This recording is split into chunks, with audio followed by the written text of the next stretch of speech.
It's Lily, and I'm 19 years old. First question, what do women's rights mean to you? Women's rights means that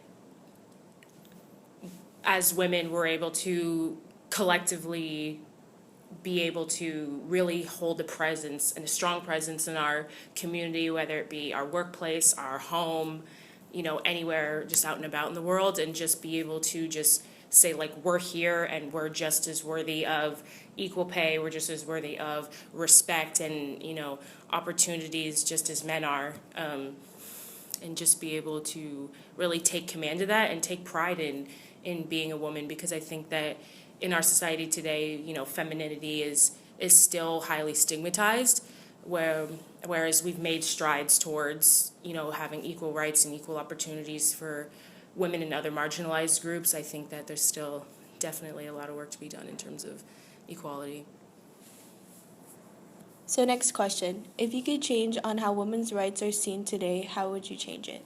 I would definitely like to see more opportunities for like more male slash like masculine, identifying people, like a wider spectrum of people involved, because definitely I think that we definitely need to move more towards inclusivity. And, because right now it's seen as like a women's only thing, like, pay inequality is like a woman's problem, the stigmatization of women's bodies is a woman's problem. So definitely being able to break down those barriers and be able to kind of, not necessarily like water down sort of feminist, not agendas, but like feminist, goals and stuff like that. Definitely kind of make it so that more people are willing to listen, and definitely that's part of like the feminist movement, is just getting males to really listen and to understand a situation that and different situations that they've never had to face. Do you have any women who inspire you and how? Definitely. I definitely think my circle of female friends is definitely people who inspire me. Like my friend Rosemarie, she has been through a lot in her life, and in terms of, family issues and etc. And I just think that she just embodies a woman who is just always determined, always on it, always working, and she just never complains about anything. Like, she's that kind of person that will give you the shirt off her back when, that's the only thing that she has, and she is more than happy to do so. And she just does, even when she's under copious amounts of stress, she just does everything with such kindness and such grace. And, it's just really amazing to witness and be a part of, and be able to, receive that from somebody, just someone who's always willing to give and always willing to, be there for somebody, is definitely really inspiring, while also reaching towards her own goals. I think is something that's really, really cool. And also my mom is somebody like also who's, been through a lot in her life, and she had me when she was 18, and, that whole mess and whatever. But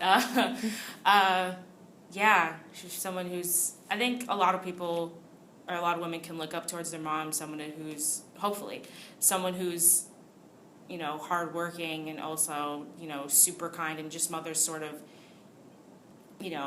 have that kind of mindset to, put others before themselves, and just be able to like kind of that self-sacrifice, kind of thing, and still be bold, and still be, still do things with confidence, and yeah. Do you know who this is? Yeah, it's Rosie Riveter.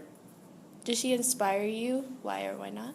I think so, because it's definitely, she's a symbol that's lasted throughout the ages, and is definitely a symbol of strength for a lot of women. Just putting like it's like a, the phrase "we can do it" is definitely it's a phrase that, collectively unites us as women and, empowers us to that, because throughout our lives as women, we're told that we can't do certain things, that we, aren't allowed to be creative, we're not allowed to be, tough, we're not allowed to, really take charge of what we personally want to do. And in that time and throughout history, we've constantly been told that, and that's been supported by our oppressive institutions. And just to collectively stand up for ourselves and, of course, with the Women's March recently, with, Trump being inaugurated, just being able to have strength in numbers and stand together, and, women being able to say, like, we're not taking this, like, we're not taking this anymore, and we see our worth, and we're going to use that and take advantage of that to be able to really reshape what the world views women being like, and occupying certain spaces. Do you think that most women should look up to Rosie today? I definitely think that a lot of women can, and a lot of women should. However, she's not, one woman can't embody or, speak for everybody. So, Rosie the Riveter is thin, and she's, light skinned, and kind of this very European American beauty ideal. So for a lot of people, that are light skinned won't relate to that. They won't, and that's somebody who, she's a great role model in general and a great symbol, but it's just not relatable for all people. And that's fine, because there's other women, throughout history who have, stood proud and, been able to be that symbol for other people. So definitely, like, in terms of, like, it's kind of relating it to, like, how like, in recent years, more, in Disney, more, like, women of color have been represented. Like, you have Moana, so, children who are, who are Polynesian and are able to relate to her. And, with Princess and the Frog, you have Princess Tiana, so she's African American, and so, those children are able to see themselves in her, because they're just more, it's just more relatable to be able to see yourself in someone else. And I think definitely that's what's really important in terms of representation in the feminist community, just being able to see yourself in somebody else, and, being able, because seeing somebody who's succeeding, and seeing a woman who's confident and achieving her goals, and who also kind of looks like you, and kind of you're able to aspire to something. So definitely Rosie the Riveters is a good symbol, but I don't think it's fair to say that all women are able to relate to her. So next question. Can you describe what it's like being a woman in a few words? I definitely think that it is a journey of self-actualization, being able to see past what society views women as, and breaking away from trying to mold myself and other women towards that, and just being able to be secure in oneself, being able to support the women around me, and also being able to include as many people and educate as many people around me as possible, without, coming off as, trying to, like, push a certain, agenda, or, being sort of, favoriting one gender over other ones. Next question. What is some advice or information you can give to anyone about women today, rights, or just about anything?